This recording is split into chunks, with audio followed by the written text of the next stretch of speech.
네, 다음은 저 AFC 동부지구 마지막 팀 버팔로 빌스입니다. 지난 시즌에 11승 6패 기록하면서 지구 우승을 차지를 했었던 버팔로 빌스였고, 그러나 이제 디비전 라운드에서 결국 이제 탈락을 하고 말았는데요. 이게 저는 이제 최근 몇 시즌 동안에 이제 빌스를 좀 생각을 해보면 삼국지의 주요 포지션이 아닌가 그런 생각이 좀 들어요. 그러니까 어찌하여 하늘은 패트릭 마홈스를 낳고 나 조시 앨런을 낳았는가? 그리고 어찌하여 하늘은 캔자스시티 칩스를 만들고 버팔로 빌스를 만들었는가. 약간 이런 느낌으로 최근 몇 년 동안의 버팔로 빌스는 계속해서 이 칩스와 마홈스에게 계속해서 이제 앞길이 가로막히는 이제 그런 모습이었는데 결국 그 저희가 몇 년 전에 조시 앨런 선수가 연장 계약 맺었을 때 그때 뭐 지금 트레이비어스 화이트 그리고 스테펀 딕스 이런 선수들이 다 연장 계약을 맺으면서 향후 몇 년 동안은 달릴 수 있는 그런 그 조건을 잘 만들어 놨다라고 얘기를 했던 게 기억이 나거든요. 그런데 그 이후로 한 번도 우승을 못했습니다. 시간만 지났어요. 결국은 이제는 빌스가 달릴 수 있는 시간들이 거의 막바지에 와 있지 않나. 이런 생각을 개인적으로 좀 해봅니다.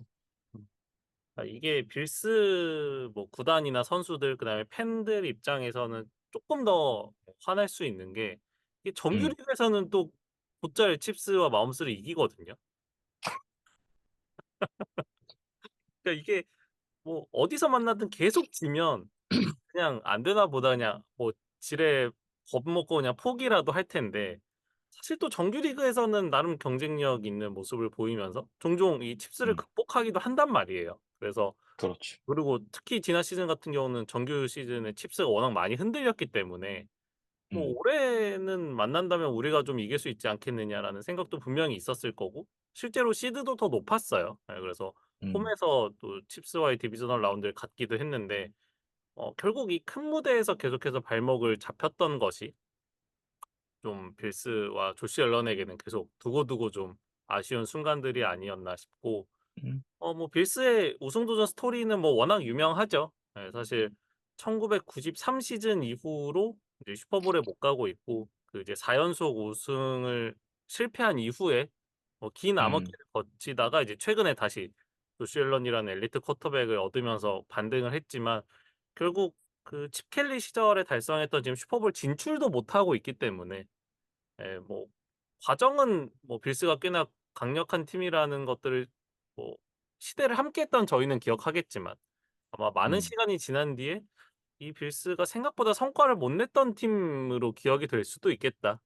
물론 아직 끝난 것은 아닙니다만. 그래서 네. 그런 우려가 드는 상황이기 때문에 빌스가 좀 더 힘을 내야 될 것 같고 음, 일단은 뭐 코디네이터 이야기부터 해 보면 지난 시즌 도중에 이제 오펜시브 코디네이터였던 켄 도르시를 경질을 했었고 이 조 음, 브래디가 임시 그 자리를 맡았었는데 이번 시즌이 끝나고 이제 정식 오펜시브 코디네이터로 이제 임명을 해 줬습니다. 네. 이 존 브레이디가 그때 이제 펜서스의 오펜시브 코디네이터로 갈 때도 말씀을 드렸습니다만 2019년에 이제 LSU의 그 내셔널 챔피언십 우승을 이끌었었던 조 버로우, 자말 체이스, 저스틴 제퍼슨 그때 당시에 뭐 타데우스 모스 뭐 이런 선수들을 데리고 정말 이 대단한 오펜스를 보여줬었던 LSU의 패싱 게임 코디네이터 그리고 이제 와이드 리시버 코치였던 인물이었거든요. 근데 사실은 이제 펜서스의 오펜시브 코디네이터로 있으면서 자신의 평가를 뭐 좀 조졌다라고 얘기를 해야겠죠.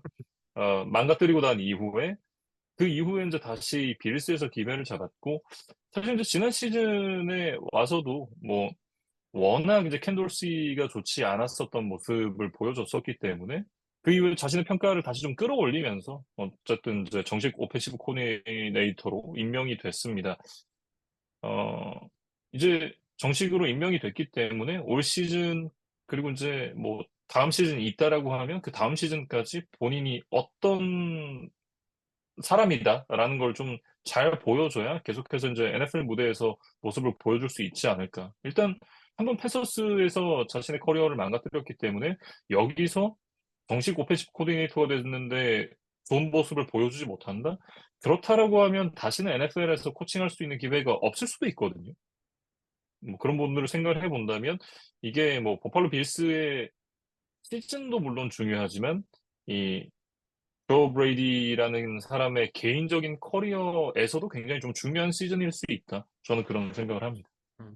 그러니까 뭐 김미준 아나운서가 저보다 훨씬 잘 아시겠지만 격투기 세계에서도 어떤 뭐 무패로 확 올라가는 평가가 좋아지고 있는 그런 유망주 선수들이 뭐 어느 종목을 막론하고 있잖아요. 근데 이제 그러다가 한 음. 번 꺾이게 되면 그다음이 좀 중요한 것 같아요. 이제 거기서 음. 어떤 그런 시련을 극복하고 더 높은 곳, 그러니까 챔피언까지 올라가는 선수가 있는가 하면 이제 거기서부터 이제 꺾여서 어떤 뭐 더 이상 자신의 존재감을 드러내지 못하고 이렇게 사라지는 그런 선수들도 사실 꽤 음. 많거든요. 그래서 조 브래디도 음. 좀 비슷한 상황이 아닌가 싶어요. 그래서 네. 그러니까 빌스의 전력이 좀 위태해졌다고 말씀은 드렸지만 그래도 펜서스에 비하면 훨씬 더 좋은 조건이기 때문에 예 조 브래디가 그런 좋은 무기들, 좋은 쿼터백을 가지고 좀 자신의 재능을 좀 꽃피워야 될 것 같고 사실 쿼터백은 이제 뭐 조시 앨런이 당연히 넘버 원이고 이 백업으로 다시 한번 미첼 트루비스키를 영입을 했습니다. 이번에는 2년 음. 125만 달러 영입을 했는데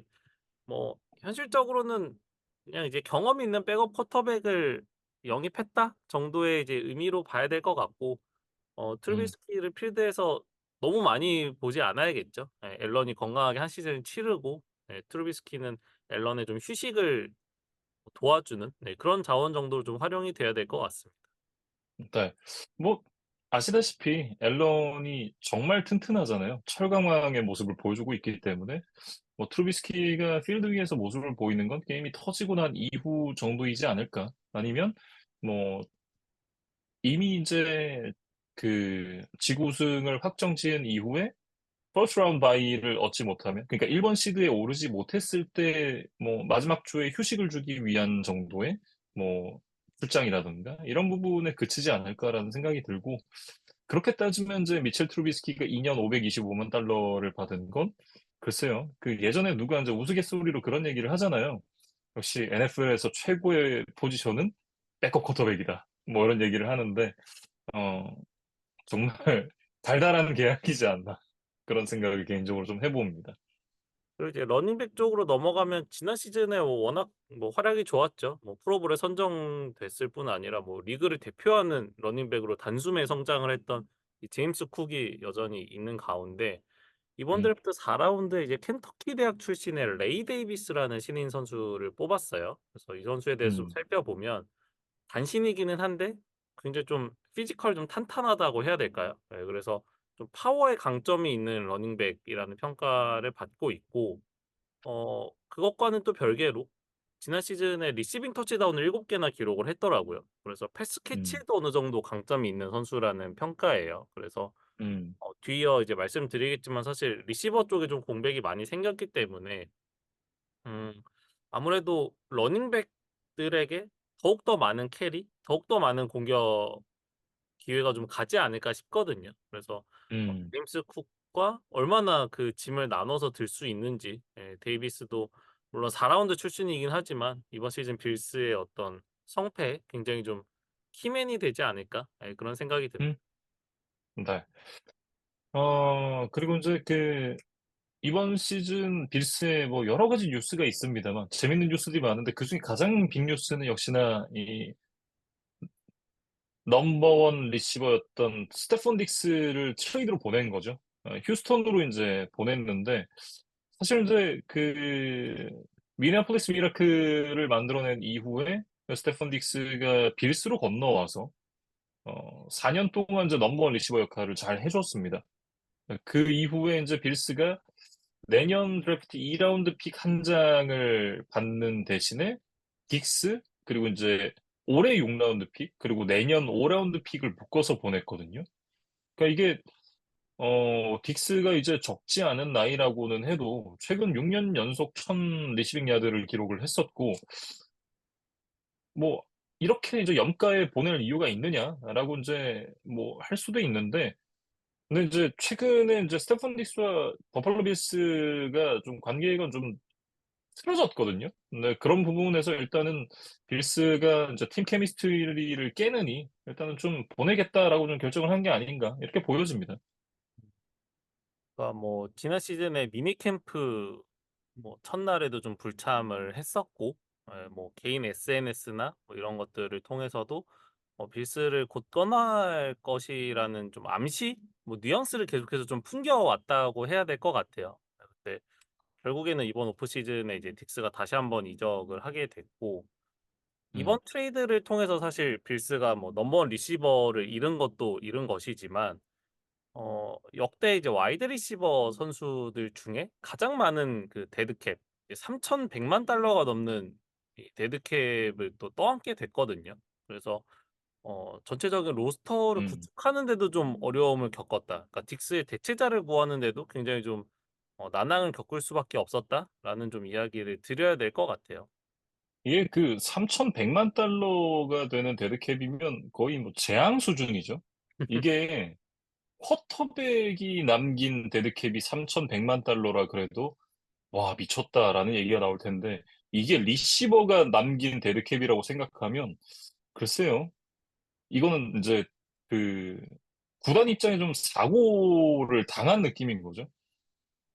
핸들이 고장나는 이제 에이톤 트럭이 그냥 나를 와서 치는 느낌인데 이거 정말 딕스는 떠났지만 딕스가 떠난 빈자리가 굉장히 좀 크게 느껴지는 그런 이제 데드캡이다라고 얘기를 해야 될 것 같고 어쨌든 이제 딕스가 빌스에 가졌던 의미를 좀 돌이켜 본다면 딕스가 빌스로 건너온 이후부터 어 빌스가 그때 처음으로 이제 AFC 동부지구 지구 우승을 했거든요. 물론 이제 그게 브레이디가 떠난 시점과 맞물리기 때문에 그게 뭐 온전히 딕스가 만들어냈다라고 얘기하기는 어렵지만 어쨌든 결과적으로 봤을 때 4년 연속 지구 우승을 만들어내는데 딕스가 굉장히 큰 지분을 차지하고 있다라는 건 부정하지 못할 겁니다. 그렇기 때문에 이 딕스가 버팔로 빌스를 떠난 게 이제 굉장히 빅 뉴스다. 예. 그런 거에 대한 뭐 반증이라고도 볼 수 있을 것 같고, 음, 사실 이 딕스뿐만 아니라 이제 게브리얼 데이비스, 이 게이브 데이비스까지 FA로 팀을 떠났어요. 그러면서 빌스의 전체적인 리시버 그룹이 굉장히 약화가 됐고, 지난 시즌에 이제 팀 내 넘버 3 역할을 맡았던 이 칼릴 샤키르가 이제 졸지의 넘버원 리시버가 됐거든요. 그러면서 음, 다른 자원들을 이제 수혈하기는 했는데, 글쎄요. 이제 그 명단을 살펴보면 어 좀 느낌표보다는 좀 물음표가 많은 선수들이 많다라는 생각이 일단은 음, 일감 드는 것 같습니다. 그래서 좀 명단을 음, 살펴드리면, 커티스 세뮤얼을 3년 2,400만 달러, 그다음에 이제 마르케스 발데스 스캔틀링을 1년 450만 달러, 그리고 맥 콜린스를 1년 260만 달러, 그다음에 이제 체이스 클레이풀을 1년 113만 달러에 영입을 했어요. 근데 뭐 글쎄요. NFL을 좀 즐겨 보시는 분들이라면 다 한 번씩 이름을 들어봤고, 각자의 팀에서 각자의 시기에 또 반짝반짝 빛났던 순간들이 다들 있었던 선수들이기는 합니다. 근데 음. 그것이 최근의 퍼포먼스가 아니었다는 게 좀 공통적인 문제인 것 같아요. 네. 이게 저는 약간 그런 느낌이 들거든요. 이제 복권인데 이게 로또라기보다는 그 예전에 이게 슈퍼 같은 데서 팔던 지금 이제 편의점에서 파는지는 모르겠지만 이게 그 500원짜리, 1000원짜리 복권 있잖아요. 동전으로 긁는. 음. 약간 그 정도 복권을 여러 장을 구매해서 하나는 되겠지? 라면서 이제 동전으로 긁는 것 같은 느낌이거든요. 사실상은 이제 터지지 않을 가능성이 훨씬 높은. 그런 부분도 생각을 해봤을 때 이게 어, 지금 5년 연속 지구 우승에 도전을 하고 있는 빌스에게 도움이 되는 전략인가? 갸우뚱하게 되는 그런 부분입니다, 사실. 음. 그러니까 어차피 필드에 이제 공격 선수들이 11 명이 서야 되고, 그중에 뭐 음, 리시버는 보통 뭐 3 명, 뭐 많으면 뭐 4 명이 들어간다고 하면 결국에 이제 자리는 정해져 있거든요. 그렇기 때문에 음, 좀 고만고만한 선수가 10명 있는 것보다는 확실한 선수 3-4명 있는 게 훨씬 좋은 거죠. 예. 이거는 음, 뭐 10대 3 으로 싸우고 이럴 수 있는 게 아니다 보니까. 근데 이제 마치 지금 빌스의 전략은 그냥 머릿수만 좀 많이 채워 놓은 것 같은 느낌? 예 그래서 음, 과연 이런 것들이 잘 통할 수가 있겠느냐? 예 이런 생각이 좀 들고 그렇기 때문에 이번 드래프트 2 라운드 전체 33 번이죠. 2 라운드 가장 첫 번째 뽑았던 이 플로리다 스테이트 출신의 리시버 키온 콜먼이라는 선수의 성공이 좀 옵션이 아니라 필수가 아닌가 싶어요. 예 음, 그래서 이 선수가 만약에 이제 곧바로 자리를 잡아줄 수 있다면 뭐 딕스와 이 데이비스가 빠진 공백을 어느 정도나마 예 '조금이라도 좀 메울 수 있지 않을까.'라는 생각이 드는 상황입니다. 네. 원래 이제 빌스가 28번 픽을 갖고 있었어요. 근데 이 트레이드다운을 두 번을 했습니다. 칩스랑 한 번, 펜서스랑 한 번. 그래서 인제 두 번을 거쳐서 이제 어 5 계단을 내려갔고 결국 인제 33번 픽으로 내려가면서 뭐 중간에 또 몇 명의 리시버가 지나갔죠.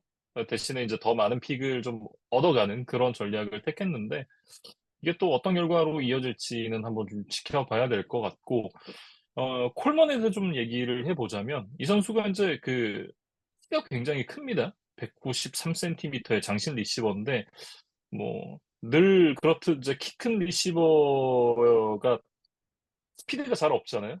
스피드가 뛰어난 그런 스타일은 아니지만 이 선수가 인제 볼을 따라가는 능력이 좋고 특히나 인제 어 높은 공을 잘 캐치하는 능력 그리고 인제 갖고 있는 볼 스킬이 좀 엘리트 레벨에 근접하다. 뭐 이렇게 좀 평가를 받고 있는 선수인데 뭐 '전형적인 빅바디 리시버다.' 이렇게 좀 보시면 될 것 같습니다. 음. 그러니까 스테판 딕스와는 좀 확연히 다른 유형이라고 봐야겠죠. 예. 음. 어쨌든 키온 콜먼이 장기적으로는 넘버 원 리시버 역할을 해 줘야 빌스가 원하는 슈퍼볼이라든가 우승이라든가 이런 걸 당연히 좀 할 수 있을 것 같고 음. 오펜시브 라인으로 넘어가 보면 사실 뭐 드라마틱한 변화는 없습니다. 근데 이제 베테랑 센터였던 미치 모스를 방출하고 지난 시즌 레프트 가드였던 코너 맥거번을 이제 자리를 옮겼어요. 네 그러면서 이제 레프트 가드 자리가 오히려 비게 된 거죠. 그래서 그 상황에서 음. 이제 백업이었던 데이비드 에드워즈와 2년 6 0 0만 달러 연장 계약을 통해서 좀 주전 기회를 줘 보기로 한 것 같습니다. 그래서 그리고 네. 나머지 세 자리는 변동이 없어요. 근데 이제 음. 뭐 빌스의 오펜시브 라인도 아주 최하위권이냐 하면 그거는 아니지만 뭔가 음. 다른 팀과의 경쟁에서 '여기는 우리의 확실한 장점인데.'라고 내세울 만한 포지션 그룹은 또 아닌 것 같아요. 그러니까 뭔가 평균에서 뭐 쪼끔 못 미치는 정도의 평가가 이제 현지에서의 대부분의 그런 이제 성적표를 받는 그런 정도의 수준인데 그렇기 때문에 공격 전체적으로 보면 결국에는 조시 앨런 그리고 러닝백 이 선수들에게 좀 다들 이제 거기만 쳐다보고 있게 되지 않을까? 예. 그래서 앨런이 뛰기도 많이 뛰어야 될 것 같고 예 패스도 잘 던져야 되고 턴오버도 좀 가끔 문제가 되지만 이제 턴오버도 확실히 좀 줄여야만 본인이 음. 원하는 목표치를 달성할 수 있지 않을까 싶습니다. 네. 결국은 인제 앨런 해저죠. 예. 앨런 해저가 될 것 같은 느낌이라 '앨런의 올 시즌의 퍼포먼스가 굉장히 좀 중요하다.' 이렇게 좀 말씀을 드려야 될 것 같고요. 수비 쪽으로 좀 얘기를 넘어가 보면 프런트 세븐 쪽에서는 정말 많은 선수들을 돌려가면서 이 좋은 퍼포먼스를 냈던 빌스였거든요. 근데 로테이션의 구성원이었던 선수들이 많이 빠졌습니다. 레너드 플로이드라든지 푸나포드, 린발 조셉, 샤크 로슨 그리고 뭐 조던 필립스 이런 선수들이 지금 다 나갔어요. 그러면서 뎁스 쪽에서는 물론 이제 다른 선수들을 영입을 하긴 했습니다만 '뎁스는 좀 얇아졌다.'라고 보는 게 맞는 것 같고 지금 이제 올해 3 라운드에서 드웨인 커터라는 신인을 뽑았는데 뭐 이런 선수들이 팀을 떠난 베테랑들의 역할을 얼마나 대신할 수 있을지는 뭐 한번 지켜봐야 되겠죠. 다만 이게 그 팀 내에서 사실 이제 캡 스페이스를 많이 잡아먹는 선수가 있는 건 쿼터백을 제외하고는 그렇게 좋지는 않다라는 생각이거든요. 근데 본 밀러가 인제 1,500만 달러의 캡 스페이스를 잡아먹고 있는데 지난 시즌 12 경기에서 세게 하나도 없거든요. 어 이제 버밀러도 사실 인제 황혼기에 오긴 했습니다만 이렇게 많은 캡 스페이스를 잡아먹는 선수가 이게 색을 하나도 기록을 하지 못한다는 건 좀 문제가 있지 않나라는 생각이고, 어, 어쨌든 그 올해도 많은 돈을 이제 받기 때문에 이 선수가 반등을 해서 좋은 퍼포먼스를 보여주는 게 빌스에게는 굉장히 중요하겠죠. 그리고 어, 부상 선수의 복귀는 늘 새로운 영역과 같다라는 그런 얘기를 하곤 하는데, 맨 밀라노 선수가 지난 시즌에 5경기 만에 시즌 아웃을 당했었는데 이제 밀라노가 건강하게 복귀를 하게 되죠. 뭐 어쨌든 밀라노가 또 그 빌스의 수비에서 굉장히 중요한 역할들을 많이 해줘 왔던 만큼 이 선수가 건강하게 한 시즌을 치를 수 있다라고 하면 역시나 이제 굉장히 큰 힘이 될 것 같다 이렇게 생각을 합니다. 사실 뭐 팬분들이 이제 그런 것들 좀 종종 하시는 걸로 알고 있는데 뭐 음. $20로 뭐 팀 만들기 뭐 이런 거. 예. 아, 뭐 네네네. 커뮤니티에서 누군가 그런 게임을 만들어 놓고 뭐 그렇죠. 선수마다 뭐 티어별로 이렇게 좀 가격을 책정한 다음에 총합 뭐 $10든 음, $20든 그 안에서 뭔가 공격진을 구성하고 뭐 선수단을 만들고 뭐 이런 게임들을 종종 하는데 사실 뭐 NFL 팀 운영도 그거의 이제 확장판이라고 보면 되겠죠. 예. 훨씬 더 그렇죠. 복잡한 변수, 훨씬 더 많은 선수들 그다음에 가격을 책정하는 것 자체가 또 실력이고 뭐 물론 음, 당연히 그런 이제 훨씬 더 많은 요소들이 있지만 뭐 이 두 가지에 좀 공통점이 있다면 결국 '비싸게 산 선수는 비싼 값을 해 줘야만 한다.' 그 음, 명세적인 변함은 없다고 생각이 돼요. 근데 네, 뭐 사실 팬분들이 하는 그 게임에서는 그냥 뭐 가격대로 뽑고 뭐 서로 얘를 왜 뽑았는지에 대한 그냥 토론만 하고 끝난다면 이거는 음, 실제 이제 뭐 예측할 수 없는 여러 가지 변수들에 의해서 다양한 아웃풋이 나오고 그거에 대해서 이제 평가를 받는 거잖아요. 그래서 이제 본 뮬러가 사실 이렇게 많은 돈을 받고 제 역할을 못 했다는 거는 결국 뭐 선수 본인 그다음에 수비뿐만 아니라 팀 전체의 어떤 운영에 굉장히 좀 악영향을 끼친 결과라고 봐야겠죠.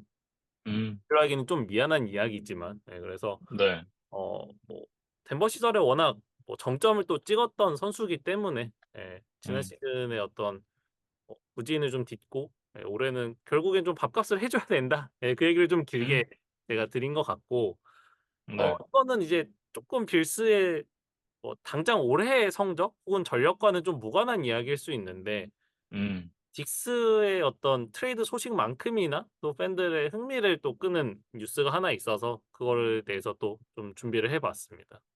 네. 사실 이게 계약이 이루어진 지는 며칠 안 됐어요. 제 기억에 한 3일 전인가 이틀 전에 이 계약 소식이 떴던 걸로 기억을 하거든요.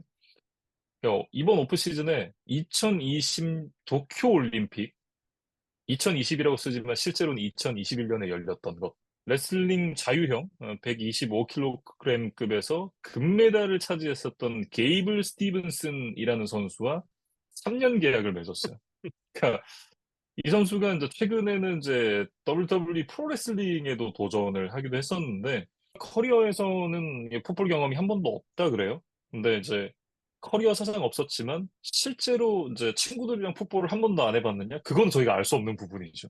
하지만 이게 저희가 흔히 얘기하는 엘리트 코스, 초중고, 대학교 이런 이제 커리어들에서 한 번도 풋볼을 해본 적이 없다고 합니다. 어, 근데 션 맥더머 감독이 이제 학창 시절에 레슬링을 해봤다 그래요. 그러면서 이제 얘기를 하는 게 이 스티븐슨 선수가 디펜시브 라인맨으로 굉장히 좋은 재능을 갖고 있다라고 이제 평가를 했고 이게 뭐 레슬링에서 요구하는 기술이 이제 풋볼에서 요구하는 기술과는 사실 좀 다르잖아요.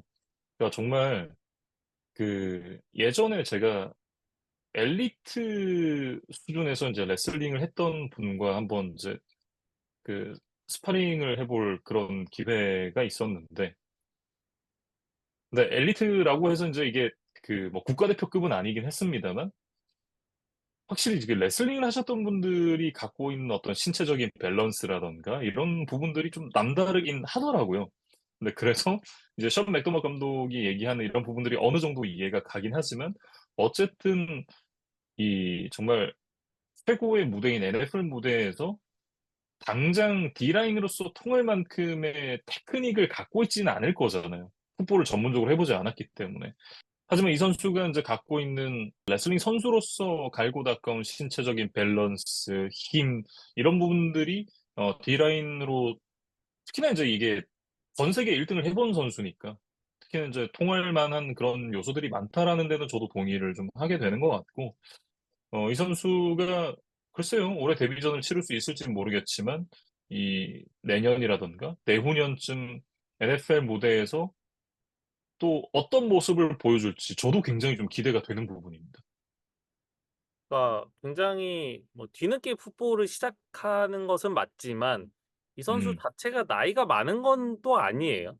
실제로 네, 도쿄올림픽 금메달을 따고 나서 대학교로 복귀를 했다고 하니까 사실 음, 굉장히 이른 나이에 이제 올림픽에서 성공을 거둔 선수고 뭐 여전히 아직 뭔가 새로운 것을 배워서 또 해볼 수 있는 나이는 충분하다는 생각이 듭니다. 근데 음, 글쎄요 뭐 제가 요즘에 이제 뭐 이런 게임 쪽에서 일을 하다 보니까 뭐 그런 비유가 좀 생각이 나는지 모르겠는데 뭐 리그 오브 레전드 게임과 좀 비교를 해 보면 이런 거 아닐까요? 1대1 로는 뭔가 굉장히 그런 걸 잘할 수 있는 손 스킬을 좀 가지고 있다. 피지컬이 좋다. 예 근데 음, 한 번도 5대 5 팀 게임을 해본 적이 없고 뭔가 운영, 뭐 조합 뭐 그런 거에 대한 음, 이해가 전혀 없고 뭐 그런 음, 선수를 누군가 그냥 어디선가 원석을 발굴해 왔다. 뭐 요런 네, 느낌인 것 같아요. 그래서 음, 이 뭐 3 년의 계약 기간 동안 5대5로 게임을 하는 법도 가르치고 여러 가지 뭐 룰이라든가 그런 뭐 팁이라든가 그런 스킬들을 잘 가르쳐서 이 선수가 가진 이 피지컬적인 것과 얼마나 시너지를 낼 수 있느냐 이런 거에 대해 좀 테스트를 해 보는 기회다? 뭐 이런 음, 생각이 좀 들고 네, 그래서 모르겠습니다. 뭐 최종적인 이 선수의 풋볼 선수로서의 커리어와는 무관하게 일단 필드에 한 번이라도 데뷔를 할 수 있다면 그거 자체로도 굉장히 좀 이슈가 될 것 같다. 이런 생각이 들고 음, 사실 저도 이제 이번에 스티븐슨의 계약 소식을 뭐 접하고 공부를 하면서 알게 된 소식이었는데 이 올림픽과 NFL 그러니까 어떻게 보면 뭐 미국 이 스포츠에서 아마추어 스포츠의 어떤 정점과 프로 음, 스포츠의 정점을 모두 경험해 본 이런 케이스가 저는 뭐 '거의 없지 않을까.'라고 생각을 했었는데 오히려 음, 굉장히 많더라고요. 예 그래서 음, 사실은 이 뭐 위키피디아나 이런 사이트들을 찾아보면 그런 페이지가 있어요. 그러니까 올림픽과 NFL을 동시에 경험한 선수 리스트 이런 문서도 있어서 음. 그냥 굉장히 편하게 어떤 그거에 대한 좀 히스토리와 데이터를 좀 찾아볼 수가 있었습니다. 네. 사실은 말씀해 주시니까 생각이 났는데, DK 메카프가 이 스티븐슨이 금메달을 땄던 이 도쿄올림픽에 음 육상 이제 단거리에 자기가 참여를 하려고 예선을 뛰었다가 맞아요. 결국은 이제 합류를 하지 못하고 이제 고배를 마셨던 그런 기억도 나는데, 그만큼 이제 이 NFL 오래된 역사 속에서 물론 이제 케이지가 만들어질 정도로 선수들이 리스트가 있긴 하지만 정말 그 오랜 역사를 비교해서 생각을 해보면 그 숫자가 그렇게는 많지 않다라는 생각이긴 해요.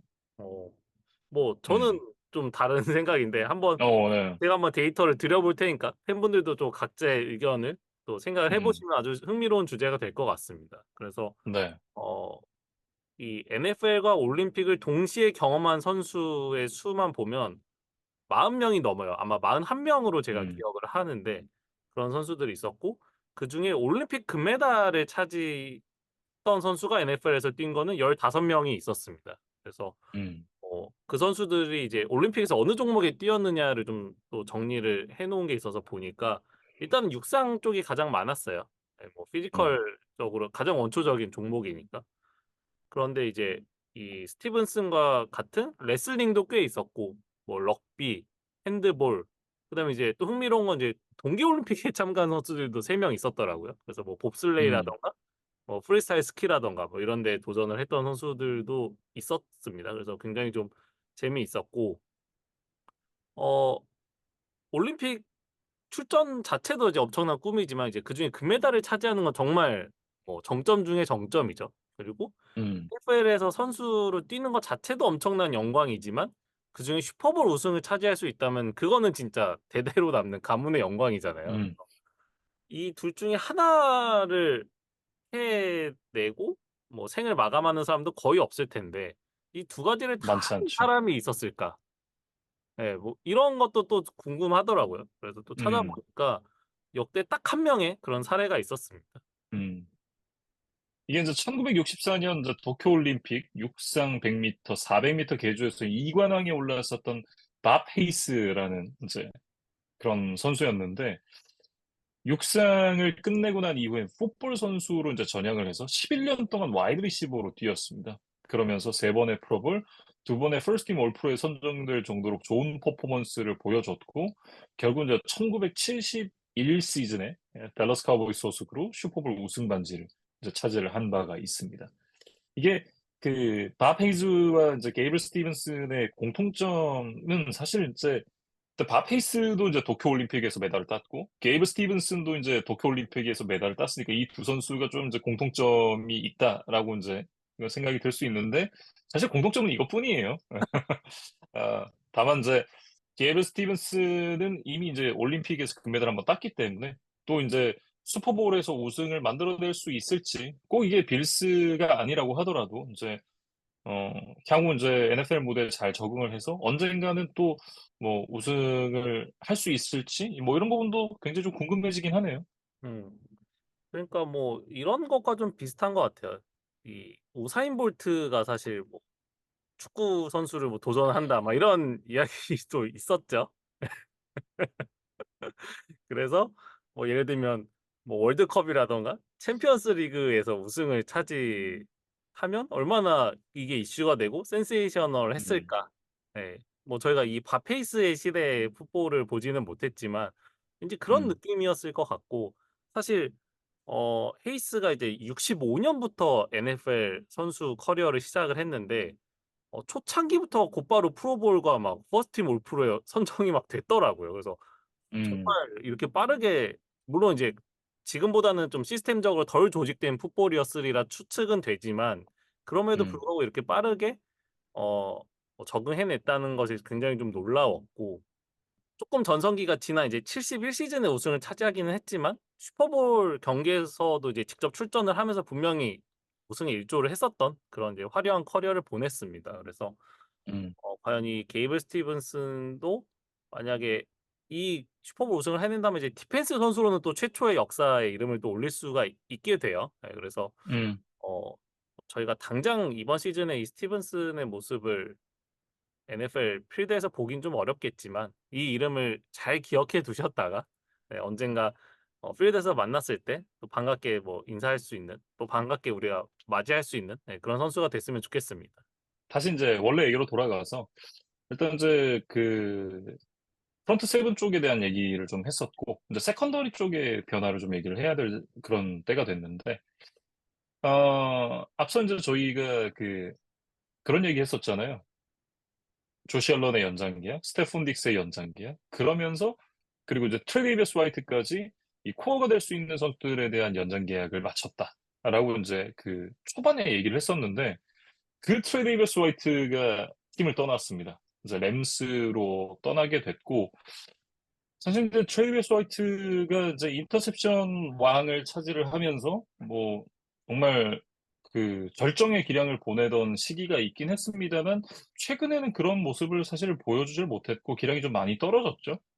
그런 부분을 생각을 한다면 뭐 공백이 아주 크진 않다라고 얘기를 하는 게 맞는 것 같긴 한데 지금 이제 거기다가 조던 포이어와 마이카 하이드가 모두 팀을 떠났거든요.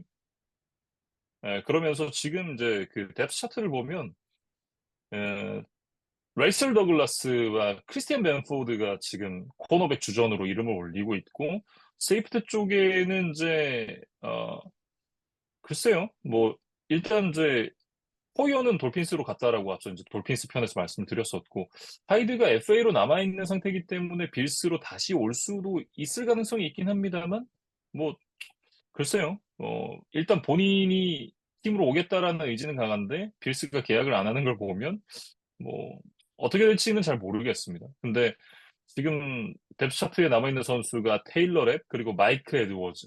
뭐 전반적으로 이제 그 나이대가 좀 더 젊어지긴 했습니다만 지금 이름을 올려놓고 있는 선수들이 좋은 퍼포먼스를 보여줄 수 있을까라는 의문은 좀 남는 그런 라인업이죠. 그러니까 이렇게 정리하면 어떨까 싶어요. 작년에 트레이데비어스 화이트, 조던 포이어, 마이카 하이드와 비교하면 이 라셀 음, 더글라스라든가 뭐 벤포드, 테일러 랩, 에드워즈 이런 선수들이 그에 준하는 활약을 할 수도 있습니다. 뭐 더 음, 잘할 수도 있다고 생각은 돼요. 근데 빌스 팬들이나 이제 저희의 눈높이는 이 트레데비어스 화이트, 호이어 하이드의 2019, 2020 이럴 때 그 좋았던 시절과의 비교를 하는 거잖아요. 왜냐면 그렇죠. 빌스의 목표가 단순히 뭐 플레이오프에 가는 것, 뭐 5할 승률을 하는 것 이런 것들이 아니니까. 예 근데 음, 그 전성기 시절의 이 선수들과 비교하면 지금의 로스터는 확연히 좀 고점이 낮다라고 보는 게 맞는 이야기겠죠. 그래서 음, 그것 때문에 지금 저희가 좀 전력 약화를 좀 우려하고 있는 것이 아닌가 이런 생각이 음, 들어요. 그래서 어 슈퍼볼 우승을 노리는 팀의 세컨더리라고 보기는 좀 어렵다라고 이제 저도 좀 한마디로 적어 놨고 음, 사실 이제 시계를 조금 몇 년 전으로 돌려보면 빌스가 지금은 이제 팀을 떠났던 리바이 월러스라든가 이제 이번 시즌에 팀을 떠난 트레이디버스 화이트의 대체자를 뭐 전혀 준비를 안 해 왔던 것이 아니에요. 그러니까 예를 들면 음, 22년 1 라운드에 뽑았던 코너백 카이리 일람 같은 선수들이 빌스의 플랜대로라면 지금쯤은 이제 최소 넘버 2 혹은 넘버 1 코너백 역할을 맡아 줘야 되는 거죠. 근데 네, 그때는 일람이 뭐 큰 경기에서 좀 번뜩이는 플레이메이킹으로 좀 뭐 하이라이트 필름을 남긴 것도 있기는 했습니다마는 음, 결국에는 시즌은 길잖아요. 그러니까 전체로 봤을 때 안정감이 분명히 떨어졌던 면이 있었기 때문에 지금도 뭐 특별한 부상이 있지는 않지만 뎁스 차트의 주전으로 좀 이름을 올리지를 못하고 있어요. 그러니까 이런 것들이 결국에는 음, 빌스가 생각했던 뭐 플랜대로 좀 안 갔다. 그러니까 예를 들면 이제 드래프트 픽도 뭐 일종의 아까 제가 얘기했던 $10, $20 게임으로 치환을 해 보면 꽤나 높은 값을 치르고 투자를 한 건데 이 선수도 지금까지는 가성비가 안 그렇죠. 나왔다라고 보는 게 맞겠죠. 음, 그래서 결국엔 이런 선수들이 뭐 내부적인 스텝업을 하는 수밖에 없다. 그렇게 좀 음, 이야기를 해야 될 것 같고 뭐 기사나 인터뷰를 찾아보니까 일람도 이제 뭐 선수가 이렇게 좀 안 풀리면 이것저것 좀 바꿔 보죠. 뭐 네, 이름을 바꾸든 아니면 뭐 등번호를 바꾸든 그러니까 뭔가 좀 맞아요. 자신의 주변 환경을 바꾸면서 뭔가 초심으로 돌아가고 뭐 리프레시를 하고 뭔가 좀 부정적인 기운을 좀 떨쳐내려고 하고 이제 이런 시도들을 누구나 하게 되는데 이 카이리 일람도 이번 시즌을 앞두고 이제 등번호를 5 번으로 바꿨다 그래요. 근데 이 5 번이 음, 자신이 성공적인 커리어를 이어왔던 그 학창 시절에 달았던 번호라고 하더라고요. 그래서 번호도 좀 바뀌었고 쪼끔 더 여유를 갖고 초심으로 돌아가서 "이번 시즌에 좀 달라진 모습을 보여주겠다."라고 또 각오를 밝히기도 했어요. 그래서 음, 어 뭐 어쩔 수 없습니다. 결국에는 이런 선수들이 내부적인 각성을 통해서 팀의 주전 뭐 그 이상으로 자리를 잡아주는 것이 지금 빌스에겐 좀 중요한 요소인 것 같아요. 음.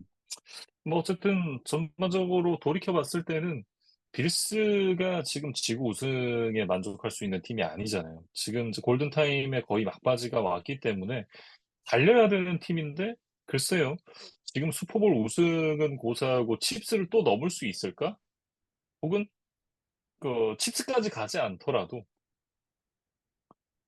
제츠마저 넘을 수 있을까라는 그런 이제 의구심이 드는 올 시즌입니다. 왜냐하면 제츠는 지난 시즌에 3위를 했기 때문에 3위의 스케줄을 돌게 돼 있고 빌스는 지구 우승을 했기 때문에 지구 우승팀들끼리 맞붙는 그런 스케줄을 소화를 해야 되잖아요.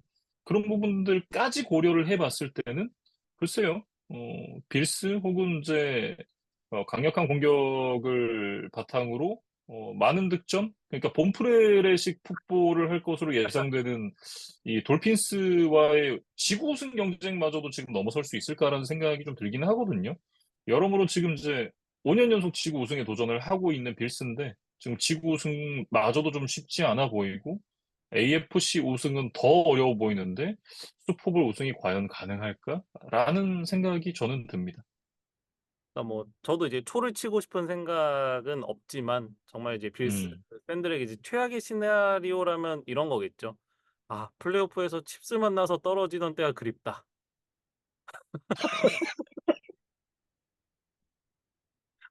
그러니까 칩스를 만나서 떨어졌다는 거는 뭐 디비저널 라운드 혹은 챔피언십까지 갔다는 뜻이기도 하잖아요. 예. 그렇죠, 그렇죠. 예. 뭐 김지훈 아나운서도 이제 결국에는 그런 요지에 말씀해 주신 것 같은데 그 음, 음, 단계까지도 못하고 칩스를 만나지도 못하고 뭐 음. 떨어진다면 어쩌면 오히려 '그 시절이 좋았다.'라는 생각을 우스갯소리로 할 수도 있는 거죠. 예 그래서 제가 네, 조금의 유머 코드를 섞어서 이야기를 했지만 음. 어쨌든 뭐 충분히 좀 나올 수 있는 시나리오라고 보여지거든요. 그래서 왜냐면 저는 그거를 왜 제가 웃었냐면 저는 그 고통을 한번 겪어봤잖아요. 아스날을 응원하면서 야, 사스날 하던 때가 그립다 이런 얘기 진짜 많이 했었거든요. 물론 이제 뭐 지난 시즌 그리고 올 시즌에 이제 지구 2위가 아니라 이제 리그 2위로 이제 시즌을 마치면서 그런 이제 과거의 시절들이 조금 이제 지나갔다라는 느낌이 들긴 하지만 어쨌든 그 기나긴 암흑의 터널을 건너올 때 정말 이게 유로파를 가느냐 못 가느냐 이런 부분들을 걱정을 해야 되고 이런 시절들이 좀 생각이 났어요. 네. 아마 이제 그런 맥락과 좀 닿아 있지 않나라는 생각이 좀 드네요. 남일 같지가 않습니다. 결국에는 뭐 조슈 앨런을 중심으로 해서 예 음, 공격진에 일단 힘을 내줘야 될 것 같고 뭐 수비진들도 물론 좀 마이너스 요소들이 보이기는 하지만 또 기존에 탄탄한 선수들도 있기도 하거든요. 예 그래서 음, 그런 것들을 바탕으로 해서 뭐 "부자는 망해도 3 년은 간다." 뭐 이런 얘기도 있으니까 예 저희가 음, 너무 빌스가 뭐 그렇다고 해서 막 "5할 이하로 추락할 거다." 막 이렇게까지 지금 얘기하고 싶지는 않아요. 예 충분히 저력이 음, 있는 팀이기 때문에 일단은 지구 내에서의 치열한 경쟁을 좀 이겨내고 그 과정에서 음. 좀 경험치를 이 젊은 선수들이 좀 먹어야 될 것 같아요. 예 그래서 큰 무대에서도 더 힘을 내서 한번 칩스를 넘어서는 그런 시즌이 좀 돼야 될 것 같습니다. 네. 뭐 부자가 망해도 3년은 간다지만 꼭 3년이 간다는 법도 없더라고요. 네. 그리고 이제 꽃이 지고서야 이제 봄인 줄 아는 그런 이제 팀도 있고 저는 사실 이제 개인적으로 패츠가 올해도 이제 꼴찌를 하지 않을까라고 이제 생각을 하고 있는데 아, 뭐 사실 이제 또 나폴롱 리그니까 또 언제 또 올라갈지 모르지만 약간 패츠의 이 왕조의 마지막 느낌이 그 최근에 빌스에게서 조금씩 보이고 있지 않나라는 그런 개인적인 느낌입니다. 뭐 그게 또 빌스가 못하라는 얘기가 아니라 빌스가 이제 정말 골든타임이 마지막으로 왔구나라는 느낌이 좀 강하게 들어요. 그렇기 때문에 빌스로서는 올 시즌은 뭔가 좀 쉽지 않은 상황이지만 좀 뚜렷한 성과를 내야 되는 그런 시점이 됐다. 뭐 이렇게 좀 정리를 한번 해보겠습니다. 네, 이렇게 이제 빌스까지 이 AFC 동부지구 네 팀에 대해서 얘기를 해봤고요. 저희가 이제 북부로 갈까 남부로 갈까 좀 고민을 하다가 이제 북부로 가기로 결정을 했습니다. 다음 지구는 NFC 북부지구 이제 네 팀에 대한 얘기를 이어가 보도록 하겠습니다.